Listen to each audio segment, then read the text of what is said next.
Quero convidá-lo, meu irmão, a acompanhar a leitura bíblica que farei no Evangelho segundo Lucas, capítulo de número 8, versos 26 até o verso de número 39. Nós estamos expondo o Evangelho de Lucas e estamos aqui no capítulo 8 e vamos ouvir a mensagem do Senhor para a nossa vida. Assim, então, nos diz a palavra do nosso Deus. Então, rumaram para a terra dos Gerazenos, fronteira da Galiléia. Logo ao desembarcar, veio da cidade ao seu encontro um homem possesso de demônios, que havia muito não se vestia, nem habitava em casa alguma, porém vivia nos sepulcros. E quando viu a Jesus, prostrou-se diante dele, exclamando e dizendo em alta voz: Que tenho eu contigo, Jesus, Filho do Deus Altíssimo? Rogo-te que não me atormentes.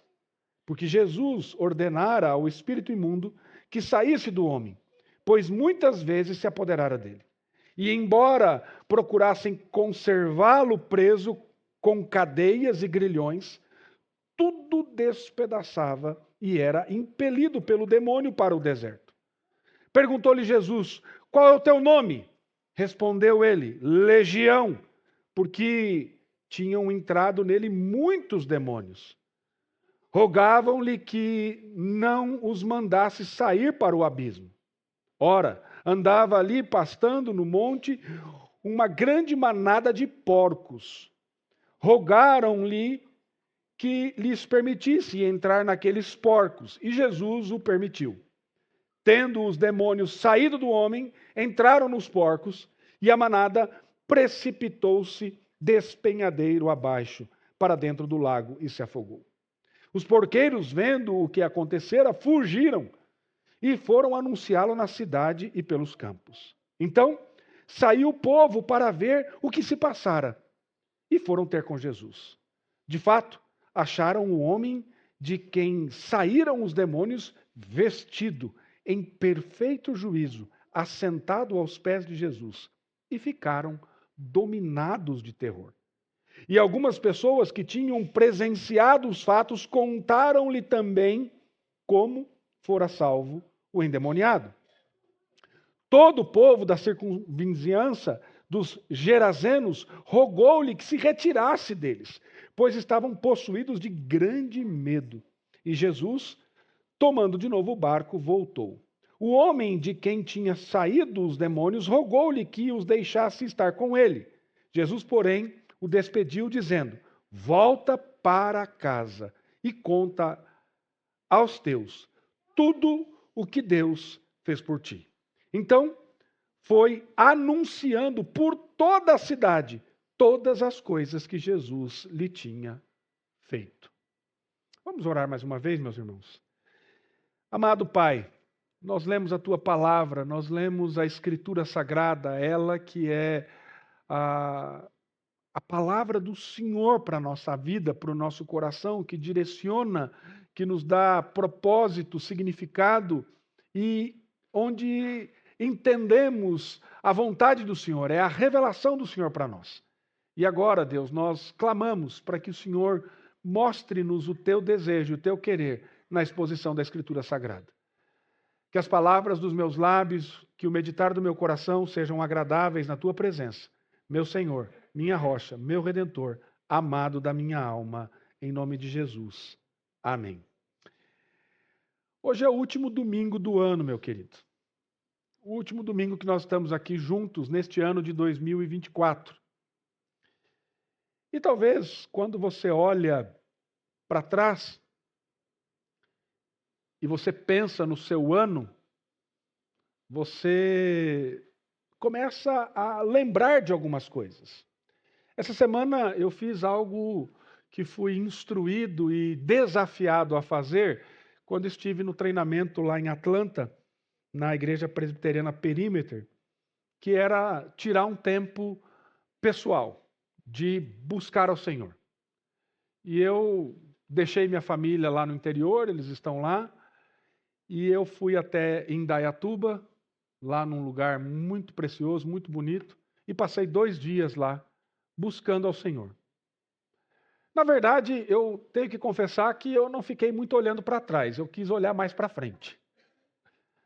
Não olhei muito para o ano de 2024, mas no tempo que estive na presença de Deus, buscando ao Senhor, comecei a clamar a Ele sobre o ano de 2025. O que o Senhor quer fazer na minha vida no próximo ano? Mas quando nós paramos nessa fase, e eu tenho visto, inclusive, colegas, amigos na internet, fazendo limpeza em casa, organizando a despensa, organizando as coisas, porque é o momento que nós falamos, agora nós temos que entrar o ano novo com tudo organizado. Aí você vai arrumando as coisas. E alguns ficam olhando assim, nesse próximo ano eu não quero viver dessa maneira, então sempre, todo ano, na virada de ano, a gente tem essas atitudes. Para muitos, talvez o ano tenha sido tranquilo. Para outros, talvez você pense assim, esse ano eu não quero nem lembrar dele. Para outros, esse ano foi o ano que marcou a sua vida e você nunca mais vai esquecer desse ano. Mas para outros, como eu conversava com um colega, ele falou assim, olha, esse ano de 2024 eu quero riscar da memória. Foi um caos. Foi um caos. Percebe que cada um tem as suas particularidades. Mas independente de como foi o seu ano, se foi bom, se foi difícil, se foi tranquilo, se foi assustador, o fato é que eu e você vivemos num mundo que é marcado pelo pecado. Nós vivemos num mundo caído. E com toda certeza, você enfrentará adversidades. E cada dia parece que nós, quando olhamos para a realidade sem a perspectiva divina, se nós não olharmos com os óculos da graça, com os óculos do Senhor, cada vez mais você olha e fala, o mundo está um caos. O mundo está um caos. É muito triste ver algumas coisas, queridos. Os irmãos sabem que recentemente, a serviço do nosso presbitério, eu estive numa viagem aos Estados Unidos. E uma coisa que me marcou muito foi passar na frente de várias igrejas, e ver bandeiras que indicam uma diversidade cultural e de aceitação e de inclusão. E aquilo de fato me chocou, porque eu sei que existe, eu sei que está lá, mas eu não tinha visto ainda. E lá eu vi. Então, quando você olha para isso, você fala assim, isso é um caos. E o mundo só vai fazer piorar. E na nossa perspectiva teológica amilenista, nós sabemos que cada vez mais as coisas vão piorar. Até a volta de Cristo. Porque a Bíblia já diz isso. Então, quando nós olhamos para essa realidade, nós vemos o quê? Nós vemos as pessoas sem Deus tentando viver uma vida que seja digna, que seja real e verdadeira, mas eles são pegos nas suas tensões existenciais. E aí o que nós vemos? Desespero, angústia, ansiedade. E cada vez mais isso cresce. Só para os irmãos terem uma ideia. Eu conversava com um dos pastores da igreja presbiteriana do Brasil, nos Estados Unidos, lá em Boston, a City K United, do reverendo Pedro, que esteve aqui conosco, reverendo Ângelo. A esposa dele é psicóloga. E ele estava me dizendo que, por ser psicóloga, logo quando eles chegaram aos Estados Unidos, ela já ganhou o green card, de imediato. Por quê? Porque o nível de tensão e de angústia, e de síndrome do pânico, e de desespero no país é enorme. E não existe profissionais suficientes para atender as pessoas. Então eles estão importando pessoas e estão oferecendo o famoso green card, e para muitos, dando a cidadania. Percebe? Isso é o reflexo do caos de um mundo caído, do desespero de um mundo caído. E nesse caos, meus irmãos, nós temos que nos lembrar que existe um mundo espiritual.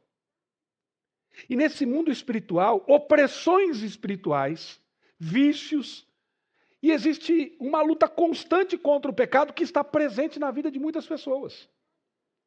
E o que nós vemos nesse texto, registrado aqui no Evangelho de Lucas, no capítulo 8, versos 26 a 39, nos apresenta a impressionante história de um homem aprisionado pelo reino das trevas. Cheio de demônios. Endemoniado, diz o texto. E eu fico olhando, queridos, quantas pessoas estão neste mesmo estado no mundo que nós vivemos.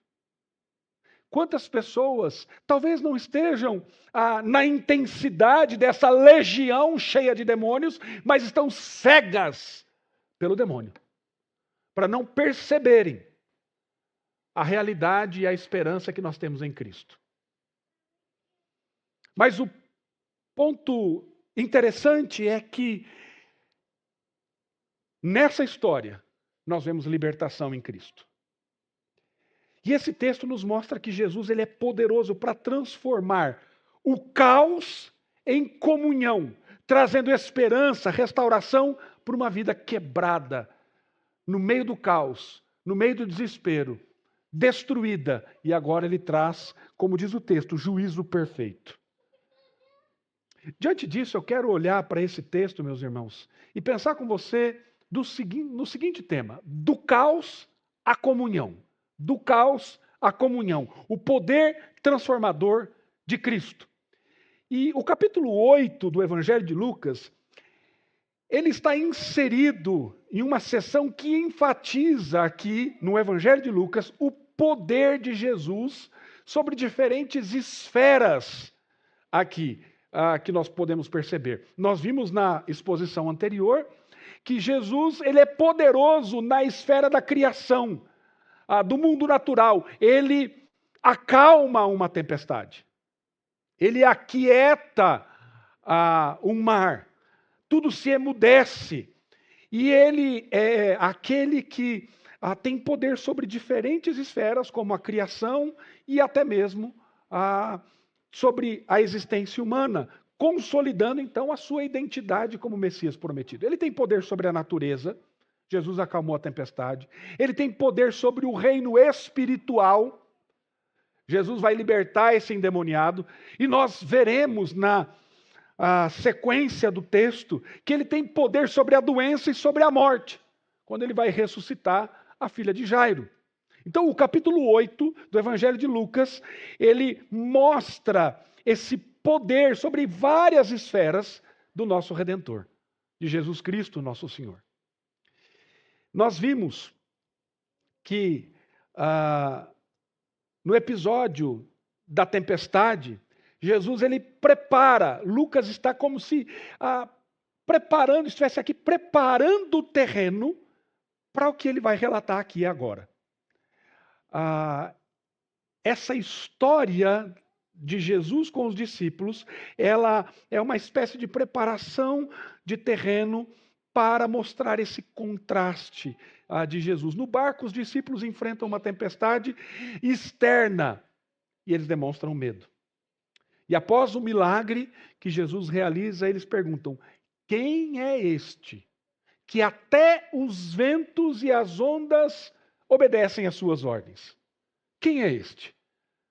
Na terra dos Gerazenos, não há uma tempestade externa, mas há uma tempestade interna, especialmente no coração desse homem possesso de muitos espíritos malignos. E a resposta à pergunta dos discípulos é implícita nessa passagem. Jesus é o Filho de Deus, reconhecido até pelos demônios.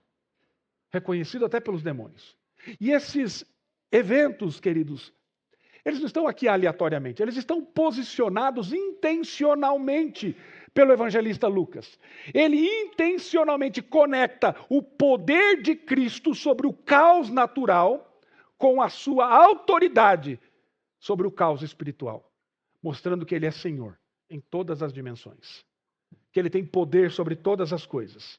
Nos versículos anteriores, Jesus ensina sobre o reino de Deus, destacando a importância de ouvir e obedecer a palavra. Quando nós vemos no início do capítulo 8 a parábola do semeador.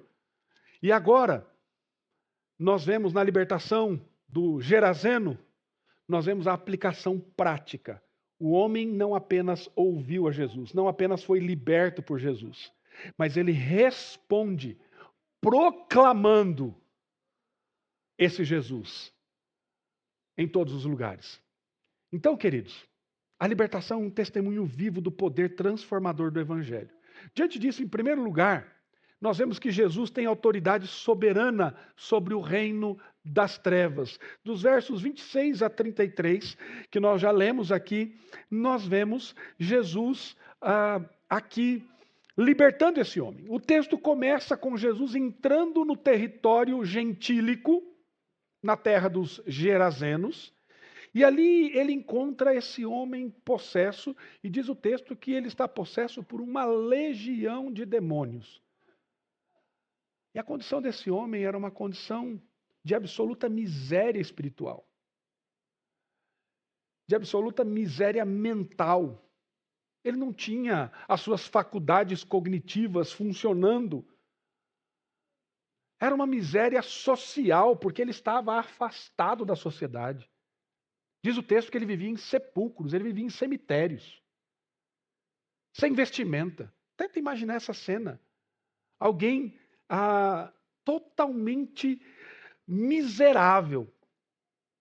E é interessante que quando Jesus chega, os demônios reconhecem Jesus como filho do Deus Altíssimo, verso 28. E quando viu a Jesus, prostrou-se diante dele, exclamando e dizendo em alta voz: que tenho eu contigo, Jesus, filho do Deus Altíssimo? E aqui eles imploram para não serem lançados no abismo, mostrando a sua submissão à autoridade de Cristo. E essa cena, meus amados, ela ilustra o poder de Jesus, ele é incomparável. Não existe essa dualidade do mal contra o bem, do bem contra o mal. Queridos, o mal está debaixo dos pés de Cristo. Está debaixo da autoridade soberana de Jesus Cristo, do Senhor nosso Deus. E essa cena então ilustra o poder incomparável de Jesus e que nenhuma força espiritual pode resistir à sua soberania. Então o que nós vemos? Ele liberta o homem dos demônios, do domínio desses demônios, ordenando que eles saiam e entrem nos porcos. Isso evidencia que Jesus é o Senhor, tanto do visível quanto do invisível, como diz lá em Colossenses capítulo 1, verso 16. Agora pense, querido, quando nós olhamos para os versos 22 a 25 do capítulo 8, que nós vemos essa tempestade, nós vemos que o Senhor silencia os elementos da natureza. Mas o Senhor, ele silencia o caos no coração dos homens. Ele silencia o caos no coração deste homem que está possesso. Então a sua autoridade ela é abrangente, afetando absolutamente tudo que existe. E nós temos que nos lembrar, queridos, que existe um reino espiritual. O apóstolo Paulo diz que a nossa luta não é contra as pessoas, contra a carne ou sangue, mas sim contra as hostes e dominadores deste mundo tenebroso. Então, existe essa realidade. E essa realidade espiritual, ela é muito evidente e clara. E qual é o trabalho de Satanás? O trabalho de Satanás está muito claro e evidente, irmãos. João capítulo 10, versículo 10 diz que ele veio para matar, para roubar e para destruir. O que ele vai fazer? Fazer de tudo para acabar com a sua vida. Fazer de tudo para acabar com a vida das pessoas. E qual é a coisa mais importante que Satanás faz com você? Fique do jeito que você está. Não se mova. Não se mexa. Não faça nada. Fique do jeito que você está. Ele quer nos cegar para que a gente não perceba a realidade da dimensão espiritual de quem Cristo é, de quem nós somos em Cristo e do potencial que agora nós temos em Cristo porque Ele habita em nós, porque Ele vive em nós. E às vezes, meus irmãos, a nossa vida se torna um caos. Talvez a sua vida, pela graça de Deus, não está um caos como a deste homem, dominado por uma legião de demônios. Mas, queridos, quantos de nós somos dominados pelos nossos pecados? Quantos de nós somos cheios de nós mesmos? Sabe, queridos, é triste ver e perceber algumas coisas. Recentemente, conversando com uma pessoa que estava passando por um tempo de restauração,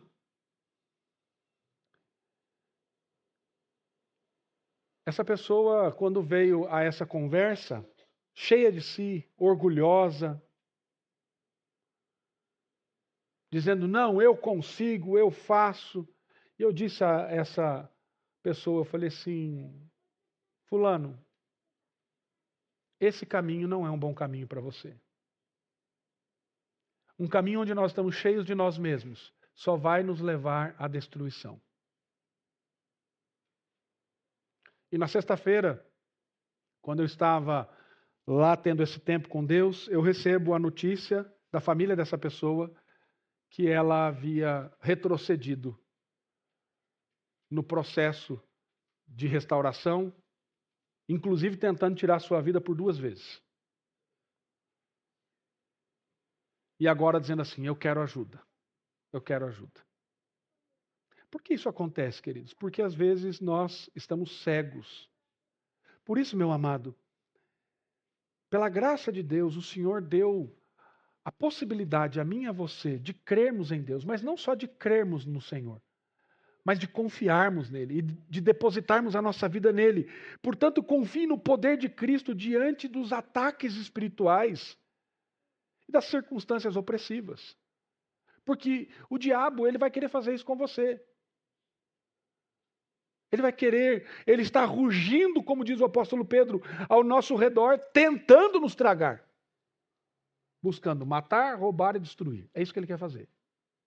Tirar o foco da sua adoração. Tirar o foco de que você olhe para Cristo, para o Senhor, que você confie nele, que você deposite a sua vida nele, para que você olhe apenas para o aqui e agora, para o caos desse mundo. E quando nós olhamos para o caos desse mundo, o que acontece conosco? Angústia, ansiedade, desespero, porque essa é a realidade do mundo. Não há esperança. Mas quando nós confiamos no Senhor, nenhum poder das trevas pode sucumbir diante dele. Porque pode nos levar a sucumbir diante dele. Porque o Senhor é aquele que nos guia.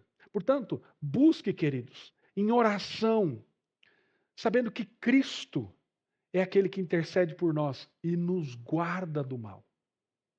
Então, a primeira coisa, querido, que nós devemos fazer, nós devemos descansar, sabendo que Jesus tem autoridade soberana sobre o reino das trevas. A segunda coisa é que a graça de Cristo restaura vidas destruídas. Nós vemos dos versos 34 a 36 que aqui este homem possesso, ele vivia em completa alienação.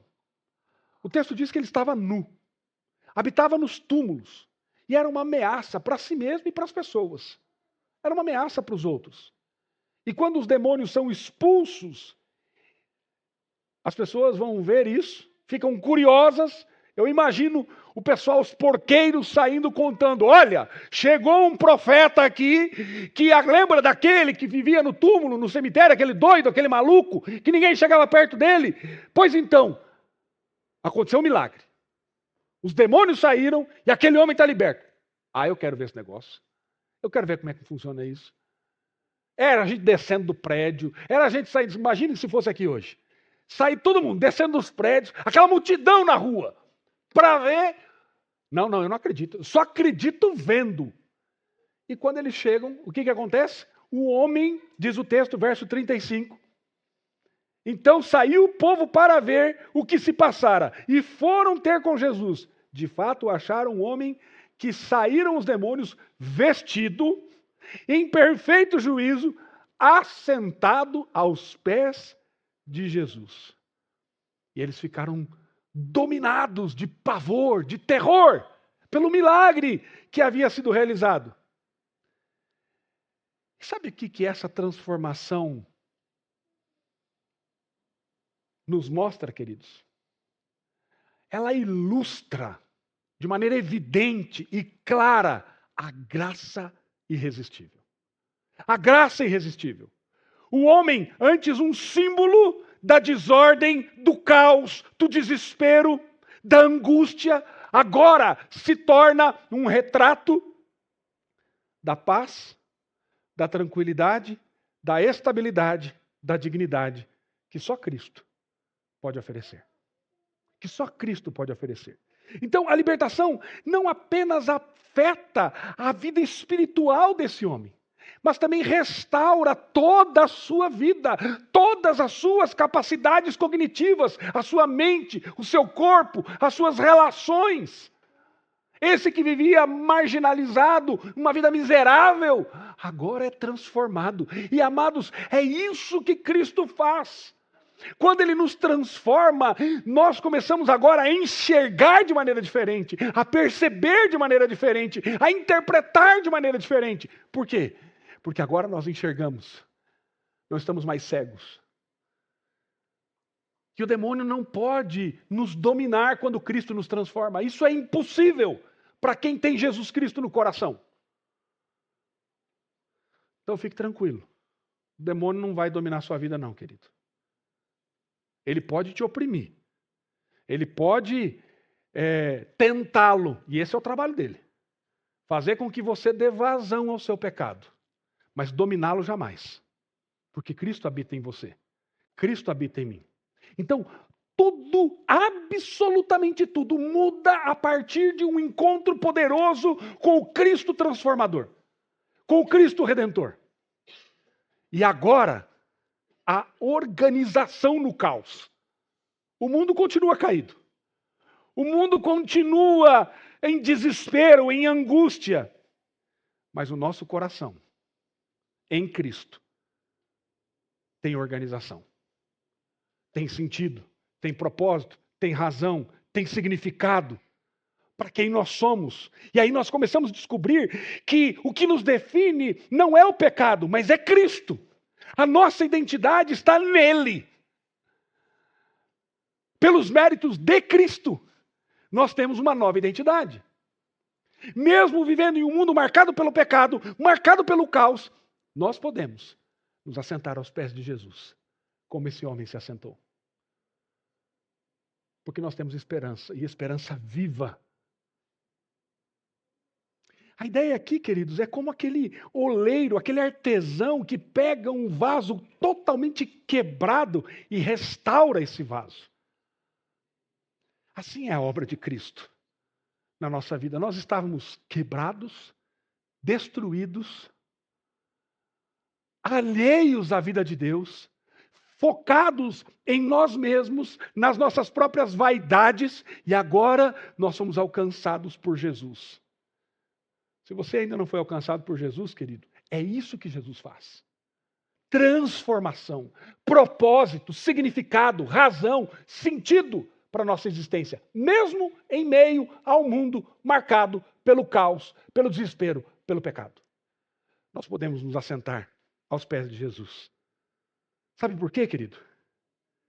Porque Ele não apenas nos liberta, mas agora Ele nos dá graça para a restauração, para a santificação, para que eu e você possamos refletir a imagem de Cristo. Nós nos tornamos, como diz o apóstolo Pedro na sua segunda carta, no capítulo 1, co-participantes da natureza divina. Nós recebemos tudo o que é necessário para vivermos neste lado de cada eternidade, no meio desse caos, no meio desse mundo que nós olhamos e só vemos que vai piorar. nós podemos viver com esperança. Nós podemos descansar. Porque nós podemos nos assentar aos pés de Jesus. Portanto, querido, reconheça que não importa quão devastadora seja a sua situação, Cristo pode trazer restauração completa para a sua vida. E sabe que é maravilhoso nesse processo, queridos, que quando isso acontece comigo e com você, agora Ele trabalha em nós para que nós possamos ajudar outros a encontrarem essa restauração, a terem um encontro com Jesus, a terem as suas vidas ressignificadas, tendo propósito, tendo sentido, tendo direção. Para onde eu vou em 2025? Querido, eu não sei para onde eu vou. Eu sei que eu vou para olhar para o autor e consumador da fé em cada minuto, em cada propósito, em cada momento que o Senhor colocar na minha vida. E esse é o desejo que eu tenho para você também. É óbvio que nós fazemos planos, nós estabelecemos objetivos, metas, mas, queridos, a maior meta que a gente pode ter é glorificar ao Senhor e desfrutar da sua presença. Esse é o propósito de Deus para nós. Portanto, querido, aponte o caminho, mostre o caminho da cruz, mostre Jesus para as outras pessoas. Porque essas vidas marcadas pelo caos terão um significado e poderão, junto com você, se assentar aos pés de Jesus. E por último, nós vemos a missão de Cristo que transforma os libertos em missionários. Olha que coisa tremenda e maravilhosa, querido. Os dois últimos versos desse texto, versos 37 a 39, nós vemos agora um homem restaurado, um homem curado, um homem que agora tem um novo propósito de vida. E qual o desejo desse homem? O desejo desse homem é seguir a Jesus. E é interessante a resposta de Jesus. Não, você não vai me seguir não. Você vai voltar para a sua casa. Você vai voltar para a sua casa com uma missão muito clara e específica. Conte quão grandes coisas Deus fez por você. Verso 39. E sabe o que ele faz? Ele obedece. Ele obedece. E mais, ele não vai só contar para a sua casa. Diz o texto, verso de número 39, volta para casa, conta aos teus tudo o que Deus fez por ti. Então ele foi anunciando por toda a cidade. Olha que coisa tremenda e maravilhosa, querido. Ele não só obedece a ordem de Jesus de voltar para casa e contar o que aconteceu com ele, contar, quem sabe, para sua mãe, para sua esposa, para os seus filhos. A Bíblia não relata quem estava na casa dele, mas eu fico tentando imaginar para quem ele falou. Mas onde ele foi parando de porta em porta. Ele foi parando por toda a cidade, diz o texto, e contando. Vocês lembram daquele maluco, aquele doido, aquele miserável que vivia lá no cemitério, no meio dos sepulcros? Pois bem, era eu. E Jesus transformou a minha vida. Eu sou uma nova criatura. Eu sou uma nova pessoa. Agora eu quero falar de Cristo para você. Este é o Messias, o Emanuel, o Deus conosco. Ele veio e Ele transformou minha vida. Ele tirou aquela legião de demônios da minha vida e agora eu sou liberto. Ele é o Redentor. Ele é quem nós podemos ter vida em vida eterna. É nele. E ele vai proclamando tudo o que Jesus fez. Isso destaca um princípio muito importante, queridos. A graça que nos alcança, ela deve ser compartilhada. A graça que nos alcança deve ser compartilhada. Jesus transforma o homem, e este homem liberto, ele se torna num missionário local. Jesus envia ele para testemunhar entre aqueles que o conheciam como possesso, como aquele que estava no meio do caos. E seu testemunho é poderoso, porque reflete a transformação que ele experimentou em Cristo. É aquilo que Cristo fez na nossa vida que tem que ficar evidente, queridos. E a minha pergunta para você é, querido, você tem testemunhado de Jesus Cristo? Você tem compartilhado a graça que lhe alcançou de maneira gloriosa e soberana? De maneira irresistível? Você tem sido como um farol no meio da escuridão, para iluminar o caminho e mostrar o caminho até Jesus. Eu e você fomos libertos por Cristo, querido. E nós devemos ser esses missionários onde o Senhor nos coloca. Quantas vezes, querido, você contou para alguém aquilo que Jesus fez na sua vida? A transformação que Jesus fez.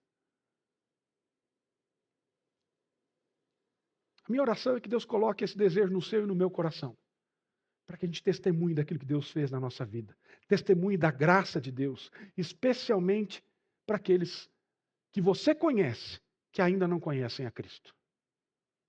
Portanto, querido, considere na sua casa. Quem na sua casa não conhece a Jesus? Quem na sua casa não experimentou do poder transformador de Cristo? Fale, pregue, a tempo e a fora de tempo, para que essas pessoas sejam alcançadas pela graça. No seu trabalho, quem no seu trabalho o Senhor tem colocado para que você compartilhe do amor de Jesus? Na sua vizinhança. Esse é o seu campo missionário, meu amado. Esse é o seu campo missionário, portanto, pregue a palavra, queridos. O Evangelho de Lucas, capítulo 8, dos versos 26 a 39, nos mostra que Cristo é poderoso para transformar qualquer caos em comunhão com Ele, em comunhão com os irmãos. Sabe por quê, queridos? Porque Ele exerce autoridade sobre o reino espiritual. Ele restaura vidas quebradas, destruídas, e Ele nos envia como missionários para proclamar a sua glória.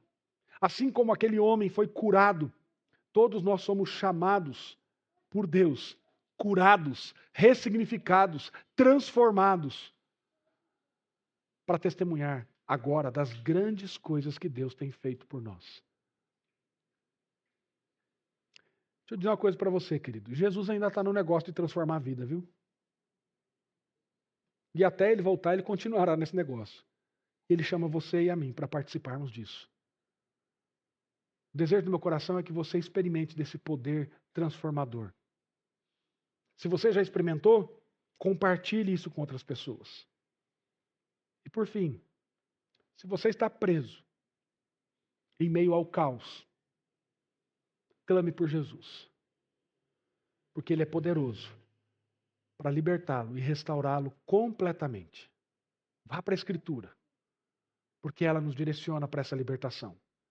Se você foi transformado pela graça, identifique oportunidades de testemunhar de Cristo na sua vida. E nós, como igreja do Senhor, devemos nos envolver mais e mais na evangelização, no discipulado, aqui no nosso bairro, na nossa cidade, no nosso estado, no nosso país, no mundo, buscando alcançar aqueles que necessitam de libertação e transformação.